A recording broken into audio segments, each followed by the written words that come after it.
From ABC 15 Arizona, breaking news. We've got a very busy night of breaking news with several developing stories right now. A hotel is on lockdown. A crash sent four people to the hospital. But we start with reports of a burglary at Katie Hobbs' campaign office in Phoenix.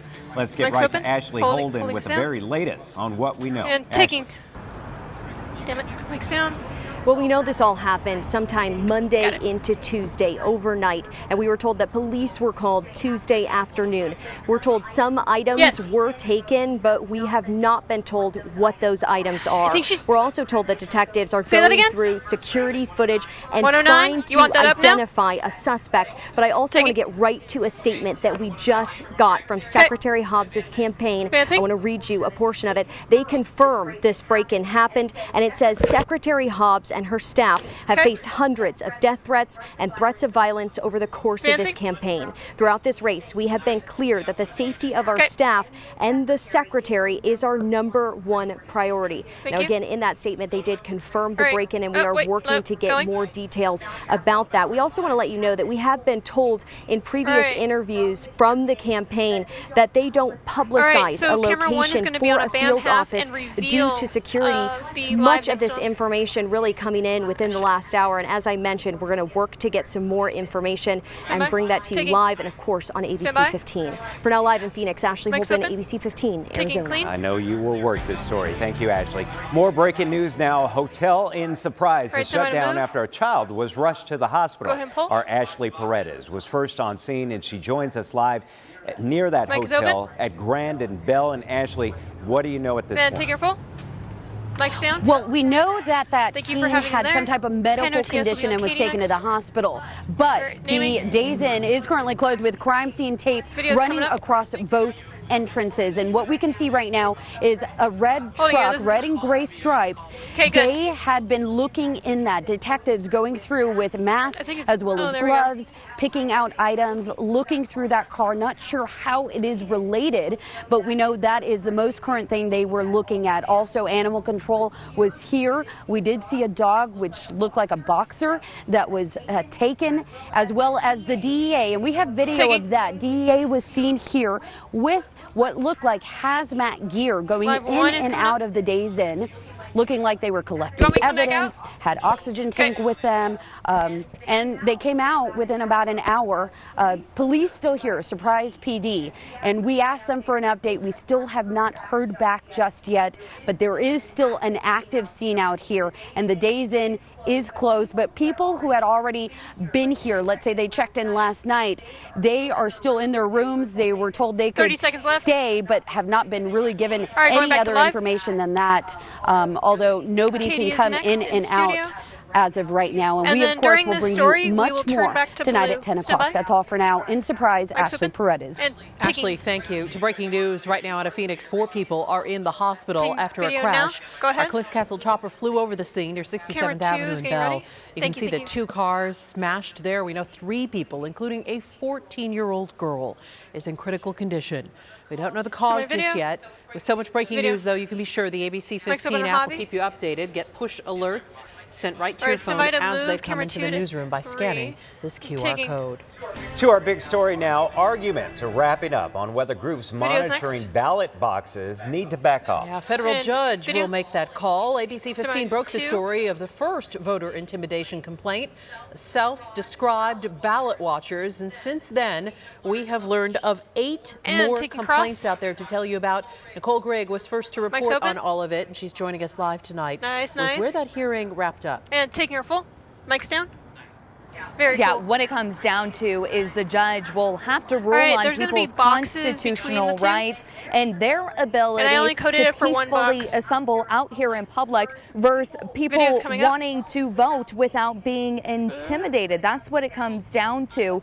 The plaintiffs asking for a judge to stop a group called Clean Elections USA as the federal complaint alleges that its founder and its members are gathering at ballot drop boxes in Maricopa County with the express purpose of deterring voters. We're going to have a BAM Elections swoop USA coming up. was represented in court by an attorney saying that the founder and the organization have said to follow the laws and that they do have a right to peacefully assemble outside.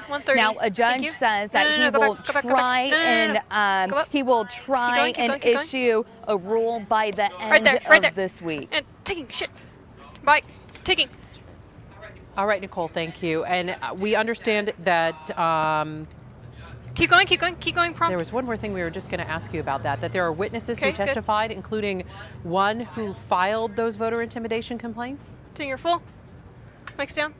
Yeah, so a woman testified on the stand in federal court. Of course, she's anonymous right now, but she did testify on behalf of the plaintiffs. You know, she said that when she dropped off her ballot in Mesa at the Dropbox Center, she heard a car running in the background, and she looked over and she saw someone sitting in a maroon car and recording. She said that she felt intimidated and she felt scared. She said she's a stay-at-home mom, and it was something that, you know, she just hasn't encountered voting here.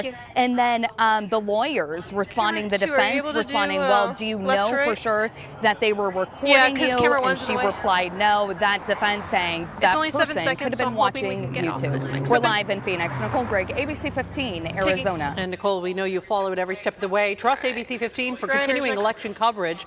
Our online voter guide has all of the candidate profiles. We've got important deadlines there and info on the races. Just scan the code right there on your screen and head to abc15.com/vote for those details. An update tonight on what's next in the efforts to bring Brittany Griner home. Russian officials say any talks of a prisoner swap need to stay private. A judge denied Griner's appeal of her 9-year prison sentence for drug charges.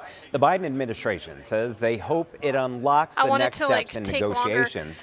The State Department has confirmed they're working on a prisoner swap to get Griner and former Marine Paul Whelan back to the U.S. A woman is suing Bullhead City after she was arrested for feeding people who are experiencing homelessness. Now, back in March, Norma Thornton went out in the community to help those in need. Problem was, city law says you can't give food to someone who's homeless in a public place.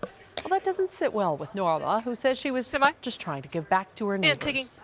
Out of people being hungry. 2 survives, 2 shots coming up. I mean, I'm not making a big impact. It's not that much. It's now 9. Taking. But at least. We're going to have much more on this tonight at 10 on how Norma is hoping to make change all across the nation with this local lawsuit. Well, tonight we continue focusing on the Corporation Commission race and meeting the candidates. Courtney Holmes sat down with all 4 people vying for 2 seats.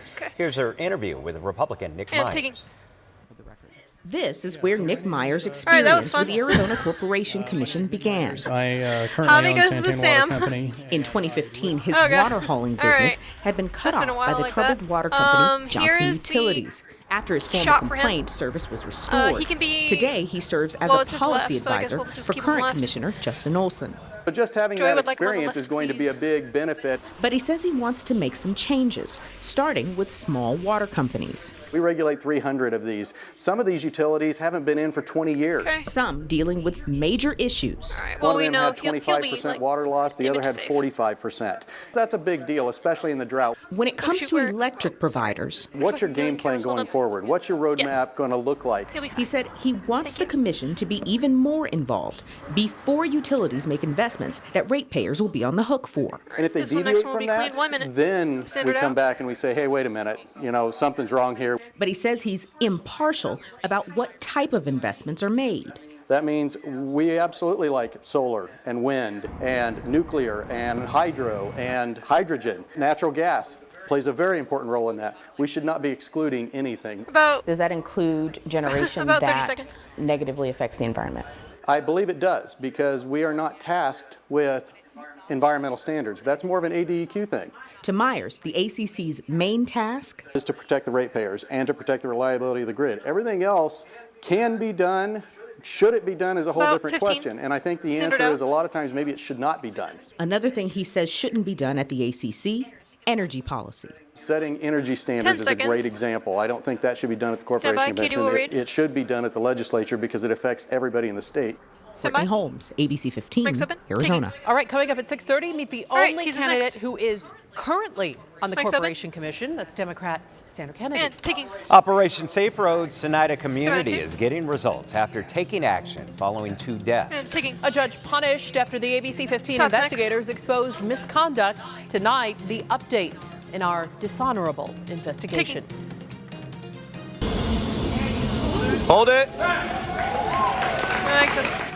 On her way to a world championship, one teen's inspiring story uplifting Arizona with a newfound passion for powerlifting. 1 and taking.